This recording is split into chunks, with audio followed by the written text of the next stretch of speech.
Good morning, and welcome to Plymouth United Church on this Sunday morning. What a week we've had, not just in the Houston area where Plymouth is, but throughout all of Texas, and actually a whole lot of the states have had some severe winter storms. So my heart goes out to all of you, and if you are able to be a part of this service today, that's fantastic. I know there's a lot of folks that are not in their homes who have had some serious damage done to their houses, and are in places that they wish that they could be back home. So blessings to you. If you're not able to watch this, we're just going to send our hearts and our souls out to all those who are experiencing these kinds of difficulties.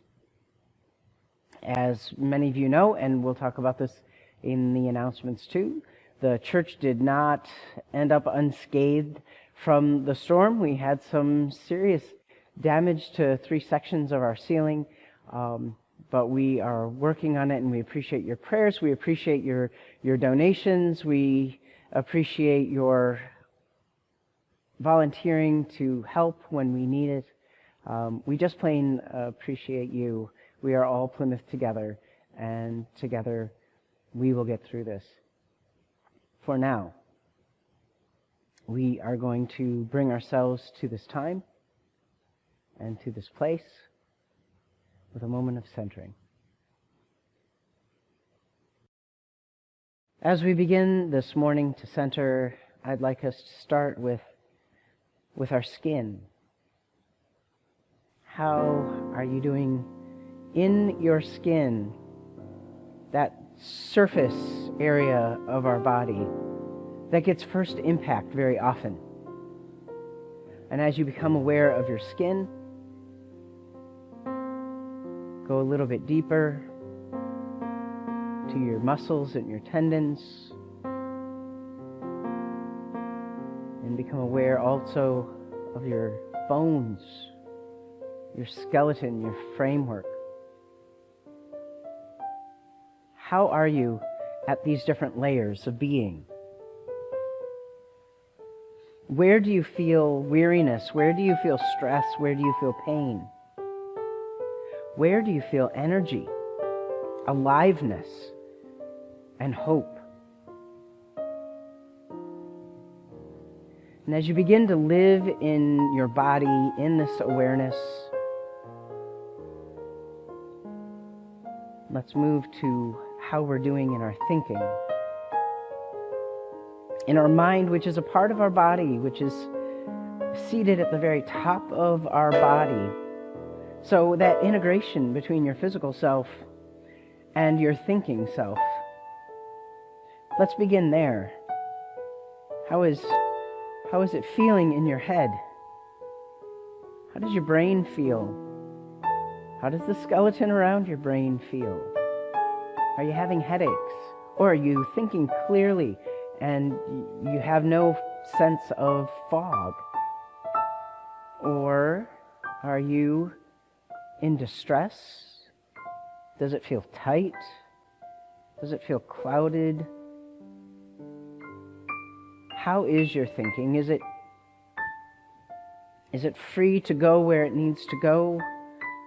Or are you feeling hampered by too many thoughts at once, or conflicting thoughts, all of which are absolutely normal, especially in a stressful time like this? So if you can, shake out your body a little bit. Shake out your head, your neck. Shake out your brain a little bit. And love on yourself and say, it makes a lot of sense however I'm feeling. There's good reason for it. And as you move through your aspects of body and thought, let's become aware of our feelings and our emotions, which don't have maybe a direct kind of physical place where they reside. We talk about it being in our hearts. Sometimes we talk about it being in our guts, in that middle part of us. Is that where you hold your emotions, or do you hold your emotions in your hands, or in your feet, in your legs, in your back? Where do you hold your emotions, and how are they moving through you? And can you love yourself in the midst of all those emotions, in the midst of the tumult, and in the midst of the joy, in the midst of the angst, and in the midst of the freedom? Where are you emotionally? Where does it lead you? In your physical self and in your thinking self? Or how are your emotions led by your physical self or your thinking self?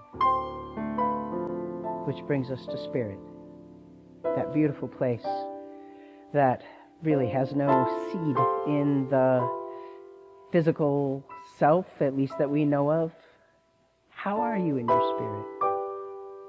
And can you breathe in your spirit and allow your spirit to roam and to feel the things that it needs to feel, to have that brokenness or to have that wholeness that it has?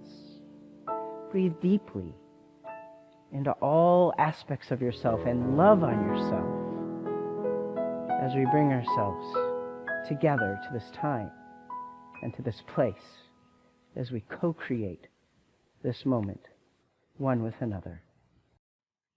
I invite you to join us as we sing together.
Please join me in our responsive call to worship. Those who are thirsty, come to the fount that will not dry up. We bring our thirst here to be quenched. Those who are weary, Spirit is a ready refuge. We bring our weariness that we might find rest. Those who feel lost, come to the one who knows the way. Lead us by the hand, by our hearts, and by hope. And now it's time for the children. Come on and gather around me. I am going to read you another story from this book, Stories for Kids Who Dare to Be Different. And today we're going to talk about Biddy Mason. She was born in 1818, and so that was quite a while ago, wasn't it? It says Biddy was an African American born into slavery. At a young age, she was torn away from her parents and sold repeatedly from slave owner to slave owner. Eventually, she ended up on the plantation of a man named Robert Smith, a Mormon living in Mississippi. When church leaders put out the call for their followers to relocate to Western America, Robert Smith set about moving his entire family and everything he owned. After a grueling 2,000-mile trek, Biddy carried her youngest daughter on her back while she herded cattle, prepared meals, and looked after animals. A few years later, Robert decided to move again, this time to California. While she was there, Biddy made friends with black people who weren't slaves. They explained that California was a free state. While they were standing within the state's limits, no person was the property of another person. That made Robert Smith nervous. He tried to escape with his slaves to Texas, but Biddy's friends went to the sheriff's office and a party rode out to stop Robert Smith before he could get away. On January 19th, 1856, Biddy earned freedom for herself and her extended family of 13. She began work as a nurse, gaining a reputation for her encyclopedic knowledge of herbal remedies. When patients couldn't pay her, she gave her services for free. When they could, she saved every penny. After 10 years, Biddy bought 2 pieces of land, becoming the first black woman in Los Angeles to do so. Biddy accumulated more and more wealth, always using it to help those around her. She fed the poor, let orphans live in her house, visited jails, and opened a school for black children. If you hold your hand closed, Biddy said, nothing good can come in. The open hand is blessed, for it gives in abundance, even as it receives. Almost 100 years after she died, November 16 was declared Biddy Mason Day in Los Angeles. Isn't that a great story? She really did a whole lot of good. She helped people, she gave to people, and she knew a lot, so she could help in various ways. And this is what we're called to do as Christians, as well as just everyday people.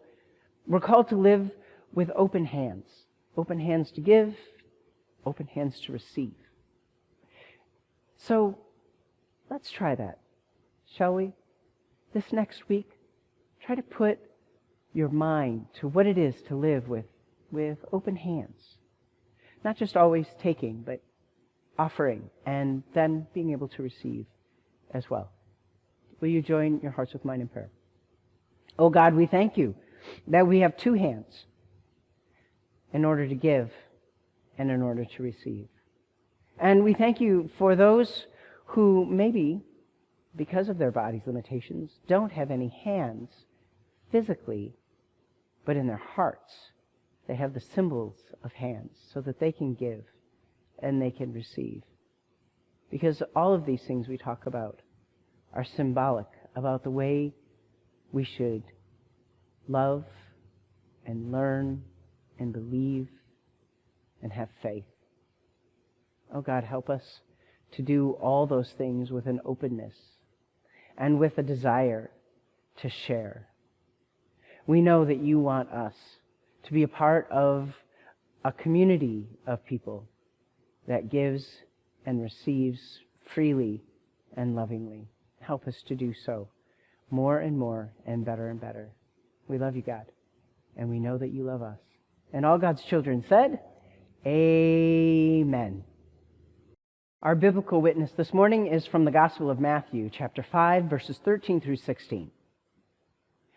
Jesus said, "You are the salt of the earth. But if salt has lost its taste, how can its saltiness be restored? It's no longer good for anything, but is thrown out and trampled underfoot. You are the light of the world. A city built on a hill cannot be hidden. No one, after lighting a lamp, puts it under the bushel basket, but on the lampstand, and it gives light to all in the house.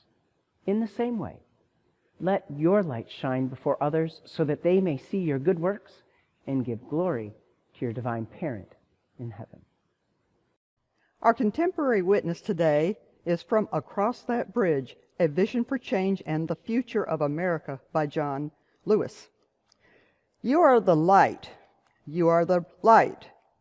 Never let anyone, any person, or any force dampen, dim, or diminish your light.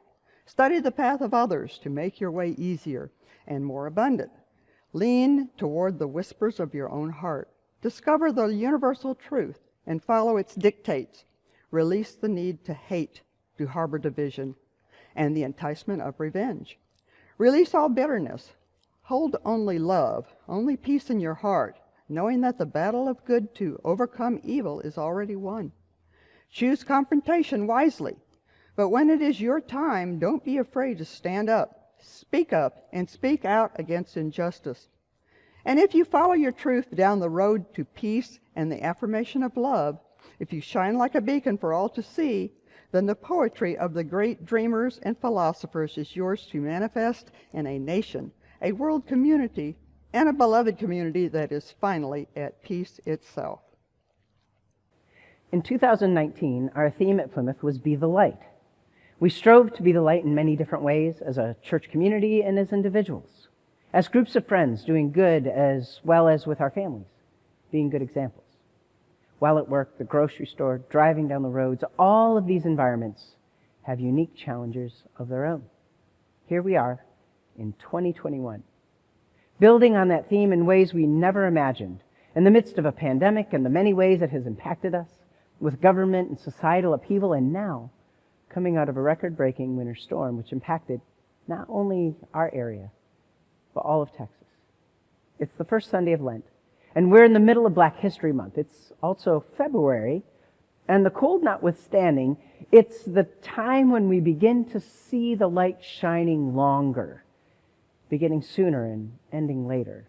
Because of all these reasons, the words of the late John Lewis struck me and led me to our biblical witness in Matthew. Be the light is the call we hear. In the midst of the cold, in the beginning of our Lenten journey, once again we hear the refrain, to shine. And when is it most effective to shine? When it's dark. Just like the sun makes incremental increases to our days, shortening the darkness bit by bit, our light can shine in the dark in slivers and wedges, making a difference. Lighting a path for those whose dark vision is limited, revealing obstacles on the way and blind curves which might make us falter. I'm sure that most of you know who John Lewis is, but here are a few high points just in case. In 1961, at 21 years old, he was one of the original 13 Freedom Riders. In 1963, at 23 years old, he participated in the March on Washington with the Reverend Dr. Martin Luther King. He was the youngest member and speaker of the Big Six. Then, in 1965, he and Hosea Williams attempted to lead a group of marchers across the Edmund Pettus Bridge in Selma, heading toward Montgomery. That day is known as Bloody Sunday. He was 25 when he was beaten, almost to death. In the face of these dangers, his commitment and passion for racial equality never diminished. He fought and fought and fought, always nonviolently. He also fought for marriage equality, workers' rights, environmental issues, and so many other things. When he called us to be the light, he shined as an example. The quote of his we read is filled with context and complexity. What touched me deepest in my soul is when he said this: release all bitterness. Hold only love, only peace in your heart, knowing that the battle of good to overcome evil is already won. Choose confrontation wisely, but when it's your time, don't be afraid to speak up. Stand up and speak out against injustice. He didn't live a theoretical life fighting for justice. His body as well as his mind, heart, and spirit were in it. He knew what he was talking about, what it meant to be on the verge of bitterness and to overcome it. He knew what he was asking when he called us to hold only love, only peace in our hearts, while at the same time calling us to action to stand up, and speak out against injustice. He was calling us to his side, to push with him against the tide of violence, injustice, prejudice, and ignorance. In the Gospel of Matthew, Jesus too was calling us to his side, to fight nonviolently along with him, to shine out, to lead out, and to not let fear stop us. In the Gospel of John, the writer teaches us that Jesus said that he was the light. In Mark and Luke, there's a reference to the teaching that light shouldn't be hidden, but nothing explicit saying that we are the light to shine. But here in Matthew, the writer wants us to step up and lead out, to stand side by side with Jesus, shining unapologetically, breaking down barriers between the divine and we mortals, overcoming our own hesitation to be strong. It's a call to link arms not only with his path, but also with each other. Some may worry that being the light in this way isn't humble or meek. And doesn't Christianity teach us to be humble and meek? Yes, it does. But what does that mean? Does it mean letting other people get away with violence, intimidation, prejudice, and the like? That can't be right, because that would mean Jesus wasn't humble and meek, and, well, we like to claim that he was. What is the line that we balance? Being humble and being one who shines. I think the answer is in the words of John Lewis. You are the light. Release the need to hate, to harbor division, and the enticement of revenge. Release all bitterness. Hold only love, only peace in your heart. When we shine, when we take action, we must do so free of hate and bitterness. We don't need hate, bitterness, or revenge to motivate us. What we need is the confidence of love and the hope for the future to be our inspiration. This is how we walk side by side with leaders like Jesus and with leaders like John Lewis. And it's a good way to begin our Lenten journey, being in step, shining with these great people, with these amazing leaders. Let us follow in their example, but not just follow, but walk with them and with each other, side by side. And with that, I leave you peace.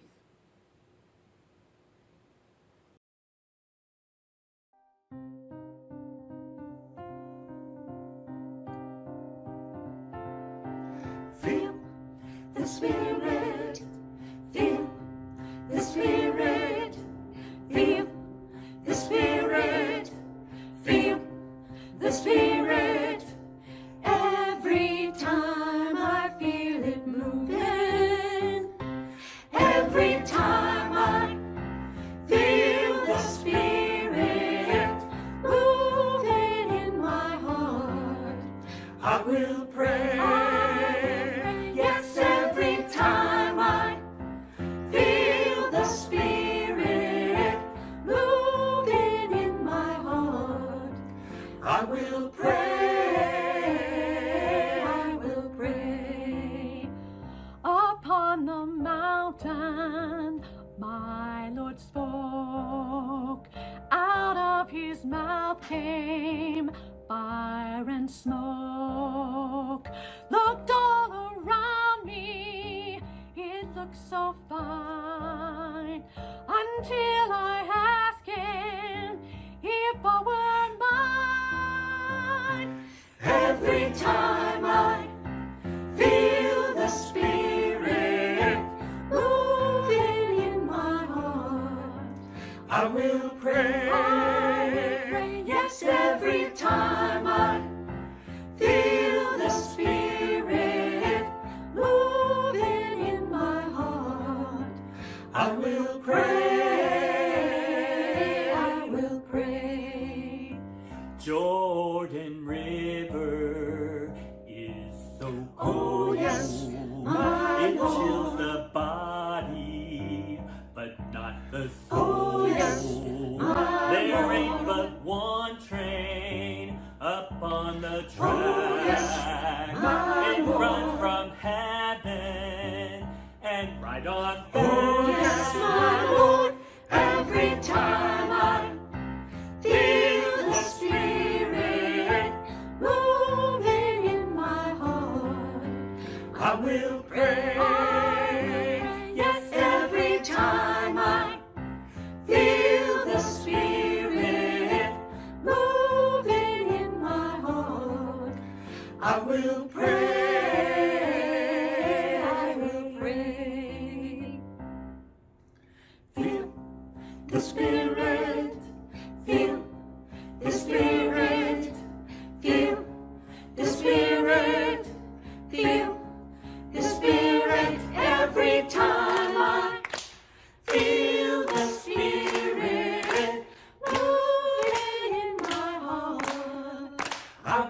pray. Yes, every time I feel the Spirit moving in my heart, I will pray. Yes, every time I feel the Spirit moving in my heart, I will pray. Will you join your hearts with mine in prayer? Holy love, in truth, I don't know what to pray for. There's a lot of need and a lot of people hurting and a lot of people in danger. And we're deeply grieved by it. And in some ways we're helpless. There's fewer ways that we can help with this pandemic happening. And the hospitals are overflowing right now, not just with COVID patients, but with all sorts of patients. There's not enough room and not enough water. There's not enough heat.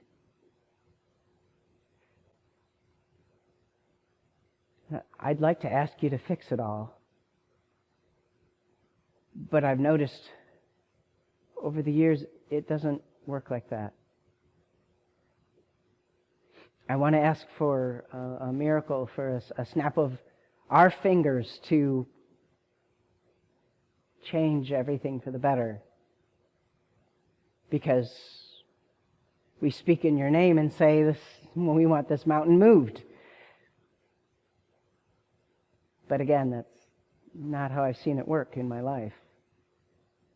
So I know that these are symbolic teachings. Help us to speak the words to move the mountains that need to be moved, not by some miraculous force,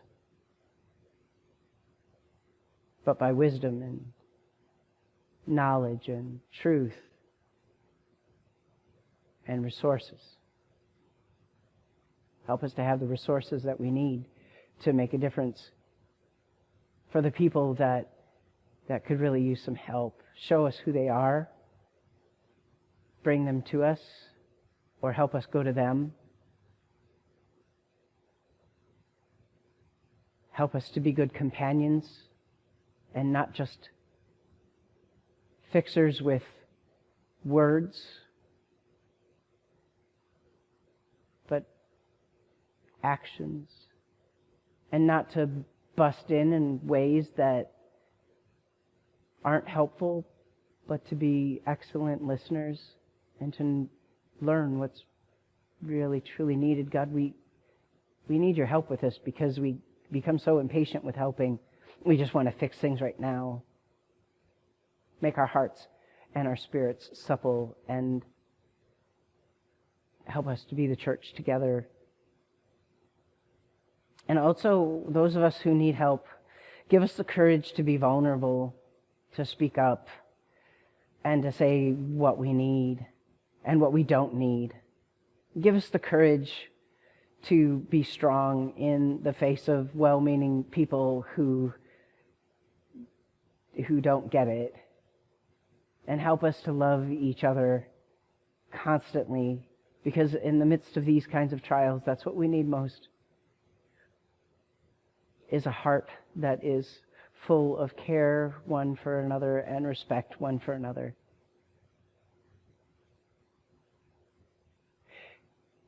And God, with all of that, I do believe in your spiritual movings. And I do believe that things shift and change because of prayer. So with these prayers and with our intentions, full-hearted as they are, negotiate ways and paths that might not otherwise be open.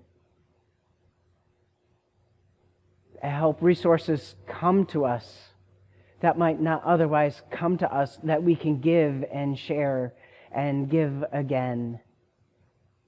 May your Spirit open doors and windows, and may your Spirit help us to build doors and windows for protection against the elements, and to fix pipes, and to pull up carpet that's wet. Holy love, we humble ourselves in this time, not because we are so weak, but because we really need each other, and we need our connection, heart to heart and spirit to spirit, linked, mind to mind, holding each other hand to hand. And because we seek to be this community, one with another, with those who are our friends and those that we have never met before, we lift up our voices in these common words of prayer. Open unto me light for my darkness. Open unto me courage for my fear. Open unto me hope for my despair. Open unto me peace for my turmoil. Open unto me joy for my sorrow. Open unto me strength for my weakness. Open unto me wisdom for my confusion.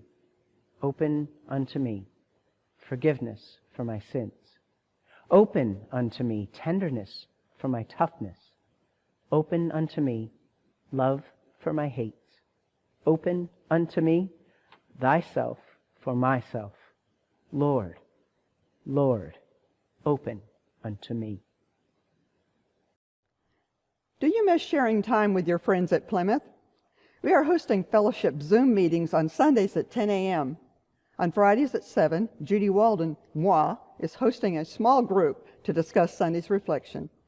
You can also join us for Zoom book study on Wednesday evening at 6:30 p.m. You can find Zoom meeting information on our Facebook page or in a Thursday's Thoughts newsletter. We would love to connect with you and be the church together. Sunday afternoons at 1:30, we usually host an outdoor afternoon service, but due to the recent storms and weather conditions, we're not going to have it this Sunday. Speaking of the storm, most of you probably know now that the church incurred damage due to the storm. 3 sections of the ceiling caved in due to burst pipes. We appreciate everyone who came in to help on Thursday to clean up. We know there will be more to do and have heard your willingness to help. Our insurance agent is working with us as we have a damage abatement company which will address all aspects of our needs, from plumbing to carpets to construction. We will keep you posted as much as possible. We are all Plymouth, so let's pray together for our building and property as we look forward to the time we can get together again in person. If you would like to be added to the Thursday's Thoughts newsletter, please email Melanie at melaniec@plymouthunited.org. Each week we collect 2 offerings. One is for the church, which goes into our general fund for the running of the church and our ministries. The second is the loose offering, which is sent to a designated charity, which changes each week. Our loose offering for today will go to Beauty After Bruises, which is an organization dedicated to bringing light back into the eyes of survivors of childhood trauma by providing them with access to and funding for therapeutic and inpatient care, while creating professional and public awareness for complex PTSD and dissociative trauma disorders. If you would like to give to our general fund, or to the loose offering, or both, you can use bill pay from your bank, send us a check, or use PayPal. As always, thank you for supporting Plymouth and the ministries of the loose offering.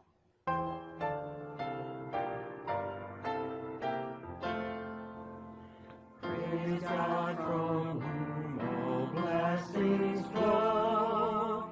Praise God, all creatures here below.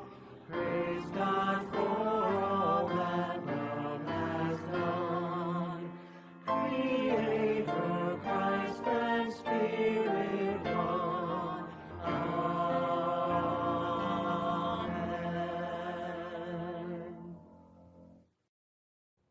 Please join me in our responsive offertory prayer. Hear us, O God, We seek to do justice, to love kindness, and to walk humbly with each other, Multiply what is before you like the loaves and the fishes. so needs can be met and joy fulfilled. Amen. Amen. Please join us as we sing together.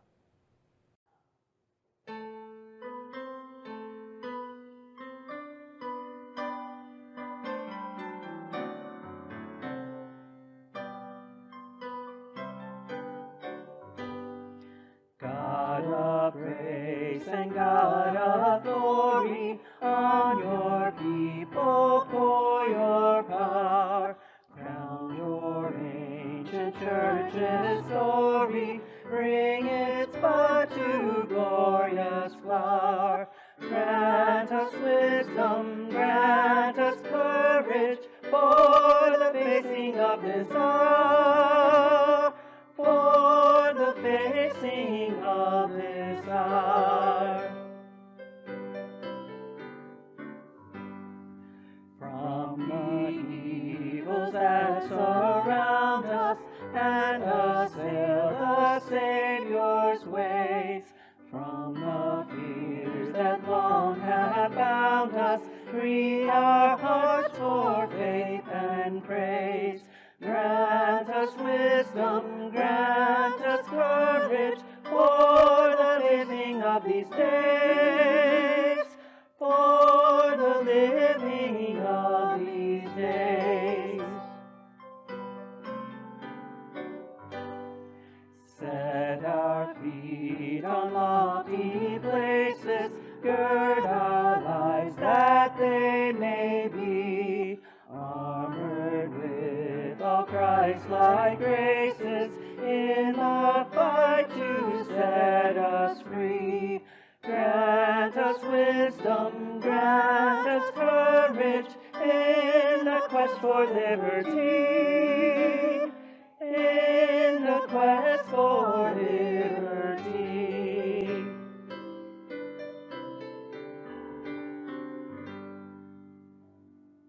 And the passage in Matthew that we read for our biblical witness, the one challenging us to be a shining beacon, it comes immediately after Matthew's rendition of the Beatitudes, the Sermon on the Mount.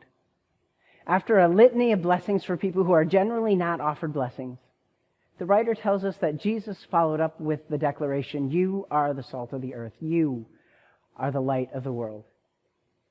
Jesus blessed in order for those he blessed to bless others. We are given a blessing to strengthen us, to shine in the dark, and to bring flavor to what is otherwise bland and tasteless. So go, therefore. Go as salt and as light. Be obvious as you go along your way that you are made of what shines, and you are made of what flavors. And go always, and do so in peace and as peacemakers.